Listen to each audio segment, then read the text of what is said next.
Welcome to the AI Automations for Business podcast. We're your hosts, Katie and Noel, and we'll be discussing how you can use AI for your business along with the latest news, updates, and automations to help you stay ahead of the curve, allowing you to grow and scale your business more efficiently. Please be sure to subscribe, and I hope you enjoy this episode. Hello, welcome back to another episode. As always, we've got me, Katie here, hello, and we've got Noel. Hello. This week I'm interviewing someone who gets asked this question time after time. And although I've only been a part of the agency for a month, I've heard it being asked multiple times, and it's, Noel, how did you get into AI? So I know that OpenAI had just released ChatGPT. It's just been launched. Can you remember how you even heard about it? Yeah, I kind of heard from it on YouTube. So I was watching some tech YouTuber, and they were like, "Oh my god, this amazing tool's just been released called ChatGPT. It can do all this weird and wonderful stuff." And I was like, "Oh wow, I need to get onto this and have a look." So yeah, that's kind of how I heard about it. But yeah, back in the good old days at the very start. So how old was ChatGPT when you started using it? Can you remember? A couple of days, a week at most. Okay, Yeah. wow. So literally from the very beginning, you've been using it. Yeah, this YouTube video was out within like a couple of days of it launching, and I was like, wow, I need to check this out. But yeah, sketchy times with GPT-3. There was like a massive backlog and stuff like that, so you couldn't really use it very well. But, thankfully times have changed. Yeah, okay. So then you started using ChatGPT 3, and from there, tell us what you were doing with it.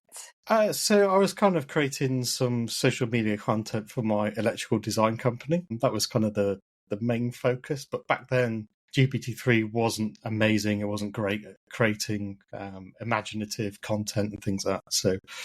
So yeah, that didn't really last all that long. But yeah, I was just tinkering around with it, learning how it all worked. And I would see things on YouTube where people saying, "Oh, you could get ChatGPT to do X, Y, and Z." And I was like, "Oh, wow, that sounds cool. I'll check that out myself." And then, yeah, from there, I've been building my prompt engineering skills from day one. Yeah. And I know you had was it a TikTok account for prompt engineering? I did, yes. Yeah, a long time ago. Yeah. Yeah, there was... I can always remember because we started TikTok around the same sort of time, and your TikTok just totally took off from your videos that you were just giving people prompts to use for ChatGPT. Yeah, it's more kind of as well as tips and saying, well, look, here's how you could chain prompts together and things like that. I mean, looking back at it now, it's very dated, and you can do all of this now in one single prompt. But back then, yeah, you'd have to say, here's the first start of a prompt. Wait, and I'm going to tell you a bit more, and then it would go, okay, I remember that, and then go, right, here's the next bit, and now create the output. Because yeah, back then you couldn't really do a lot you couldn't give it a big document to work with or anything like that. It was very strict on its character limits. So yeah, that's when you could get on. I love that. I love that you couldn't always get on. No, I think I might be wrong, but I think we started out at 25 messages a day when it first launched. What, someone could only use it for 25 messages? And then that was it. Yeah, because originally it was kind of the first couple of days it was open to anyone, use it as much as you like. Yeah. And then they absolutely crashed all the servers, and they were like, right, you can only do it 25 messages per day. And it's even then it didn't work, but yeah. Okay. Yeah. Oh, well, it has come a very long way since then, hasn't it? It has, yes, thankfully. Okay, so from that YouTube video, seeing about ChatGPT and then doing prompt engineering, which I'm guessing, did you teach yourself prompt engineering or did you learn it from someone somewhere? Initially, I was just going around on YouTube and things like that, and just seeing what other people were doing and trying to figure it out for myself, really. Since then, I've learnt from a guy who's incredibly experienced in prompt engineering. I've been lucky to meet him in person in Vegas. And that guy's Devon McPaul, and he's one of the biggest prompt engineers in the world at the minute. So yeah, so if anyone's used AI in ClickUp, he's done the prompts for that as an example. So yeah, they're a good guy to learn prompt engineering from. We will leave a link for Devon below so people can go and check him out. Okay, so it's mostly down to Devon then that you know about prompt engineering. Yeah, I would say up until a year ago, I was half decent at prompt engineering, but then in the last year where I've been learning and seeing things from him, it's come on a hell of a lot. Yeah, I've learned so much. And there's all kinds of different tools that you can use. So there's a particular tool that he likes to use that builds prompts in like building block fashion kind of thing. So yeah, I use that as well for any complex prompts. Yeah, really helpful. So how did you go from prompt engineering to AI automations? Because that's quite the jump. It is a little bit, yeah. So there was one day I was just sat doing my electrical design work for a satellite system, as you do, and there was a YouTube video was on in the background. I wasn't really listening to it, and then it auto played the next video, and that was from a guy called Jack Roberts. And I'll never forget what he said at the beginning. It was the I'm going to create this automation, zero code, that's going to, use OpenAI to create social media posts. I'm going to instantly post it on Facebook, LinkedIn, Instagram, X, all in one go. I was like, what, with no code? I was like, how's that possible? Normally you go to ChatGPT and you would create it, you would copy paste, and then that was a real eye opener. And then from there, I binged all of his videos that he had at that time. So yeah, that's kind of how I got into that. And then he created a school community from that, and I've been a member ever since. And now you're part of the team, pretty much. Yes. So I joined almost a year to the day as we're recording it now. And what, the school community? Yes. So I joined that end of April last year, and then by August I was one of the technical administrators for the community. So bit of a jump. Yeah, that's quite a fast track. It's a bit, yeah. But then Jack exploded in popularity. So when I joined, I was within the first 200 people to join the community. It was a nice, quiet space back then.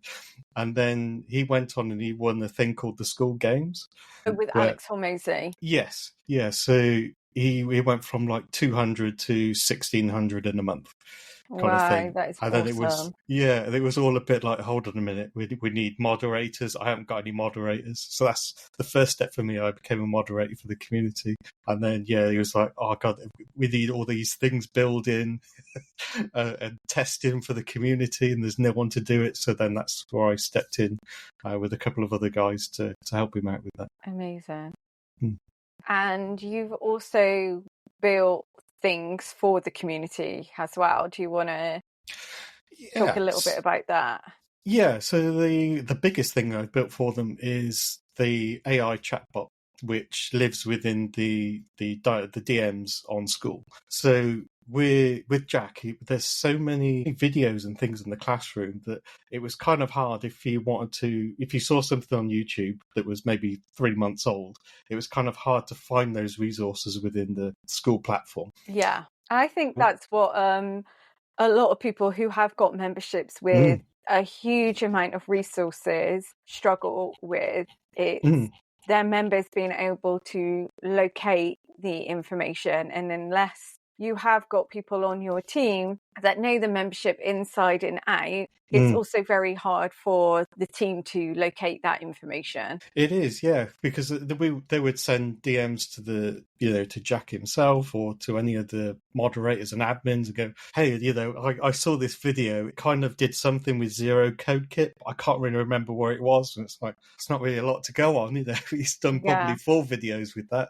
So yeah, it was kind of really hard to find that sort of information. And as well, like I'm just looking at my other screen now, but he's got 12, nearly 13,000 posts within his community from day zero.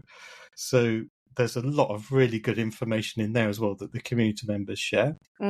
So we kind of needed a way where we could collate all that information in one place, and then people could then chat with that information and then go off and find it. So yeah, the first thing we built was that chatbot, and that links into a vector database. It's a fancy database which makes it easy to find stuff.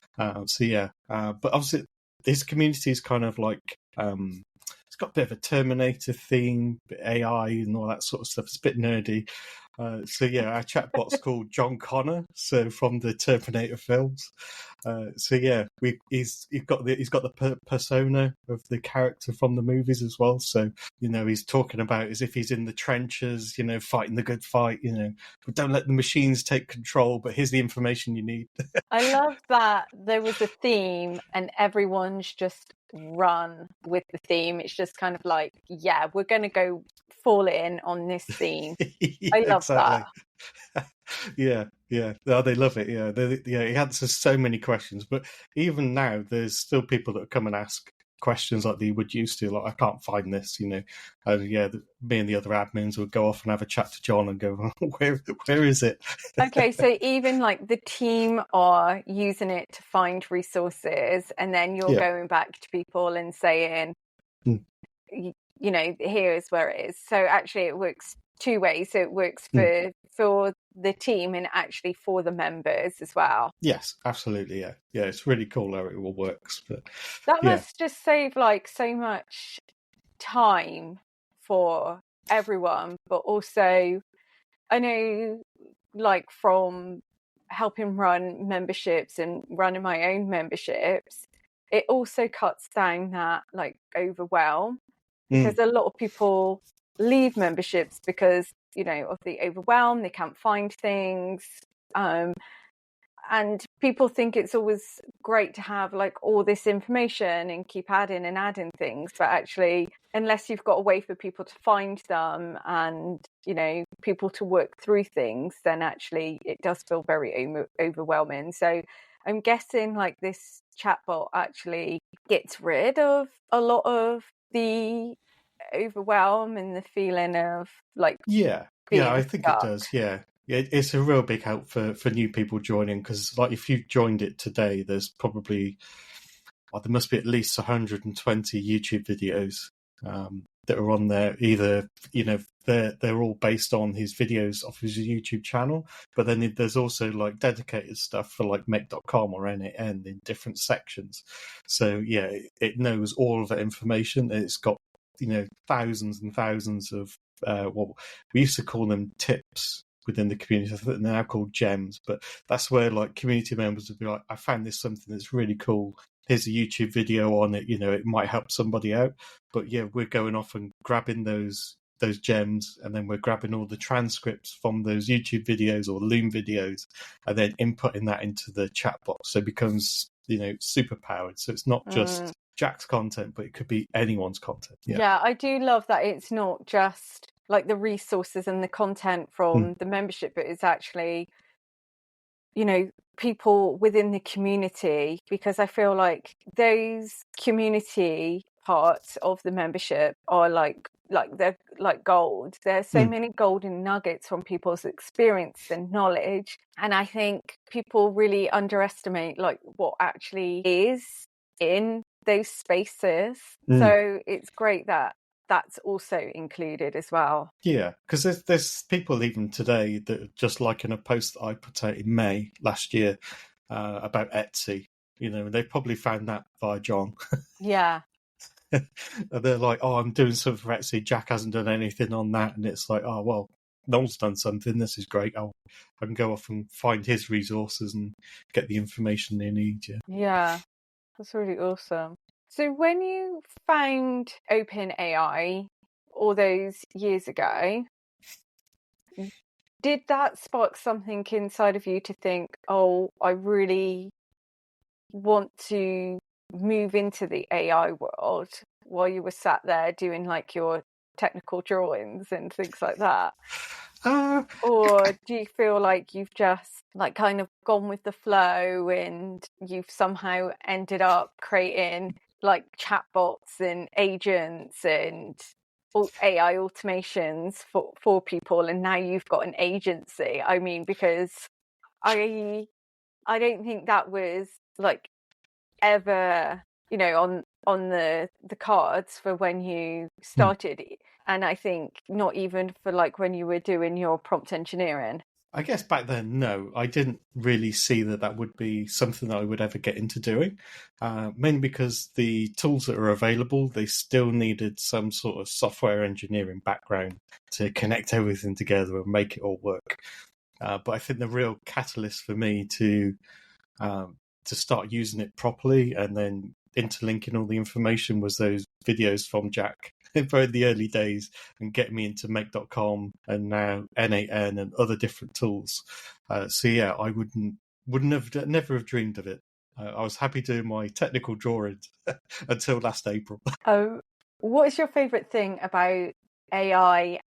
And then I'll ask a follow-up question. What is your favorite thing about AI automations? My favorite thing about AI is the pace that it goes at the moment. So, like, since we've recorded the last couple of episodes, there's 3 new models released by OpenAI.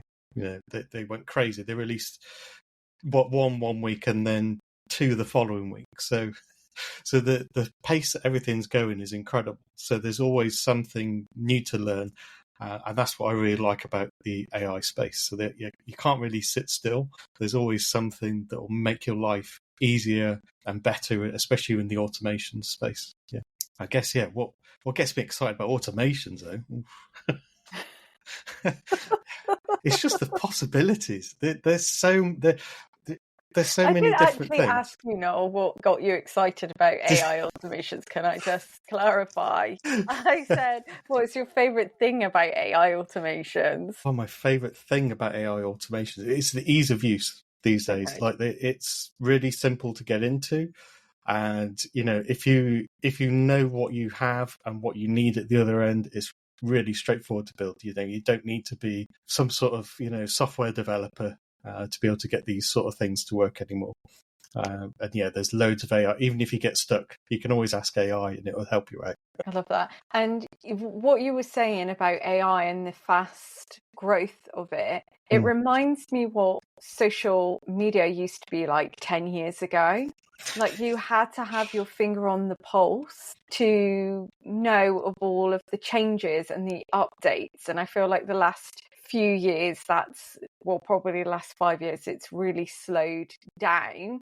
But yeah, 10 years ago, like when I was, going to conferences like Social Media Marketing World in San Diego, it was always like so fast paced. And yeah, you really needed to be in those places and spaces. And, yeah, so I feel like this is that exciting part of AI.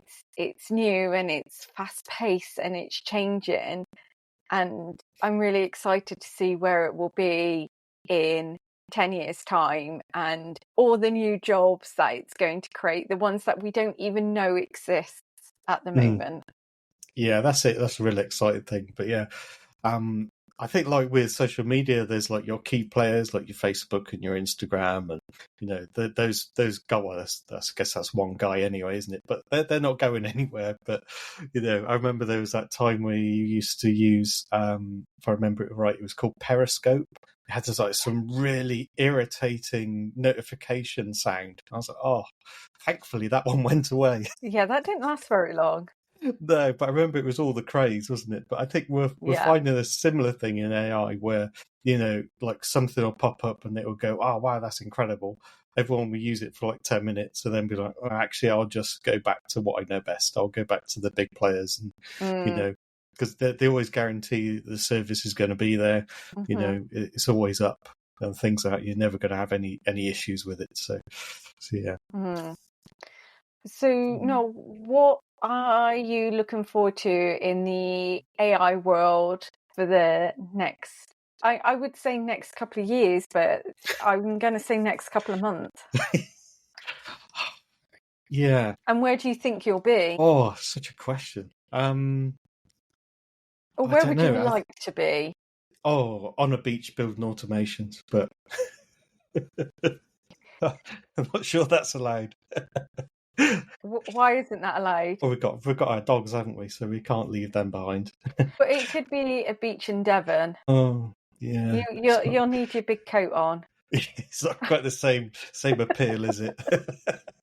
But yeah, I think what's really exciting is just all the new things that are coming out. So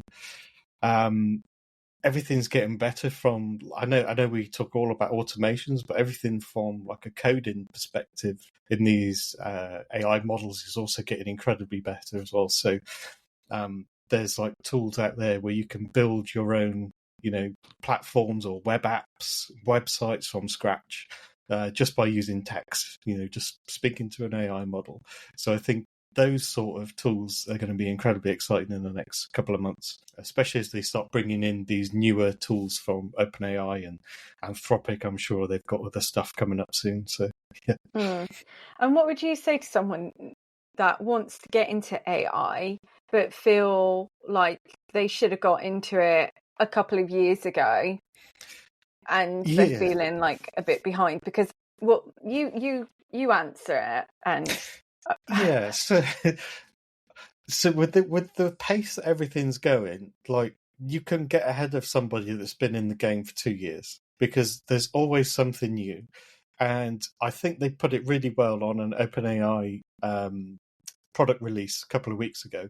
And they were like, if you're pushing that model to its full limits, then you know that you're on like the cusp of the technology. So as long as you're pushing those boundaries and finding out what's new and, and really, putting it through its paces, then you're always going to be ahead of the game. So for anyone, even if you're getting into it today, I mean, you could get ahead of me within a month, if I take my eye off the ball and don't look at all these new things that are coming in. You could easily surpass, in the technology and things like that.